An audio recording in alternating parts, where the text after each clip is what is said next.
You might not think that a pastor of a church would ever preach about the best advice Jesus gave as no longer having any power, but I'll tell you about it. The advice was given to some retired fishermen about the best way to catch fish, but try as I might, it never works for me.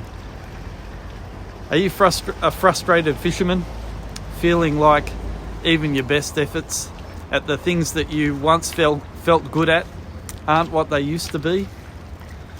There are many things in life that can shatter our confidence, make us feel less valuable, or even bring a sense of failure or shame. Some of those things we may have had some control over, but there are others that leave us feeling completely powerless. Jesus' friends felt that way after his death, before they fully understood the wonder of his resurrection. Those friends included a man named Peter, who had been a commercial fisherman before he met Jesus. And Jesus had called him away from the family business in order to make him a fisher of men.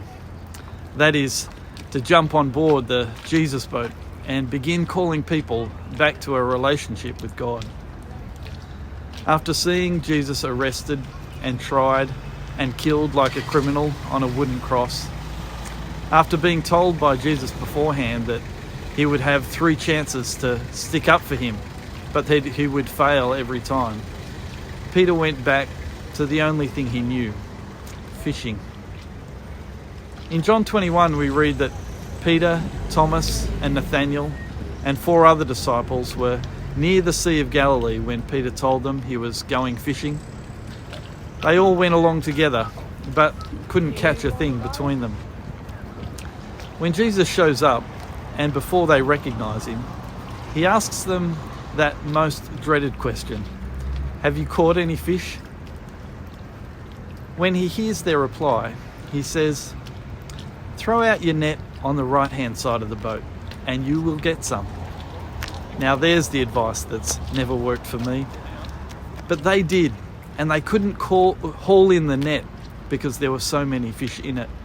That's John 21 verse 6.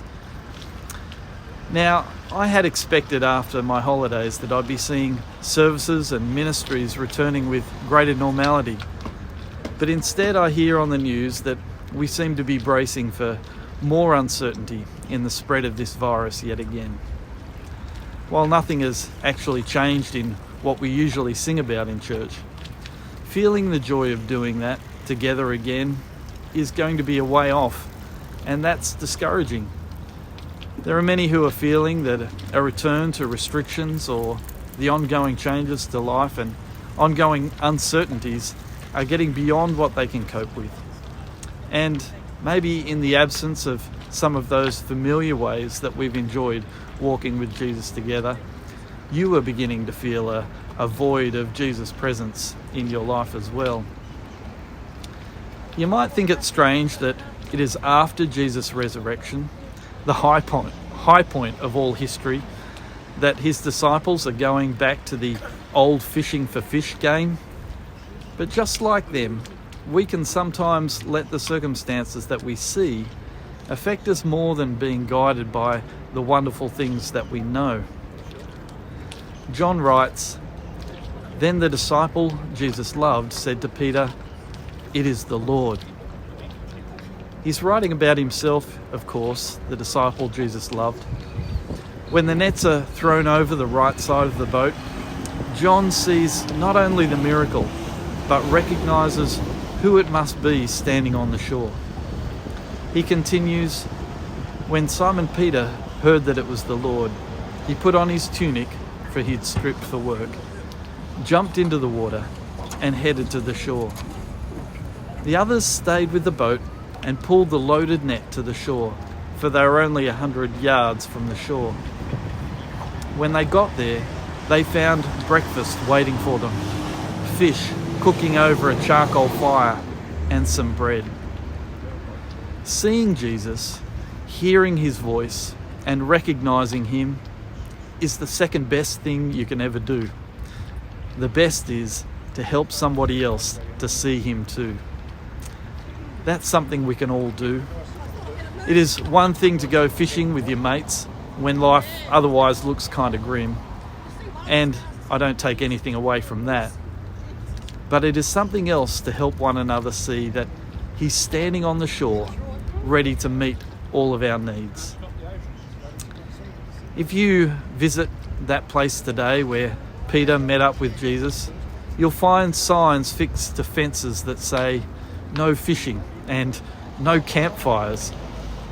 I didn't see anything in Israel quite as disheartening as that, because that simple breakfast on the beach of fish caught that Jesus had caught, together with some of the 153 that his friends had pulled in, I see such a relatable humanity in Jesus that no building or program or choir could ever match. Now, the conversation that Jesus went on to have with Peter on that beach was even more powerful than his fishing advice. And it's a powerful word that still works today. Let me encourage you to find a Bible and read it for yourself in John 21:15-19.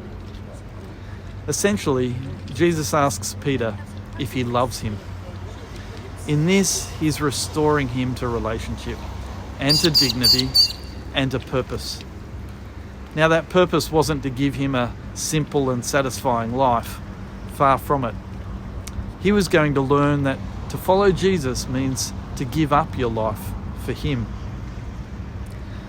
The times that we're living in are not in between the beginning of COVID and the end of it. We're living in between Jesus ascending to heaven and the day of his return. These are uncertain times, but they're not days without purpose or resolve.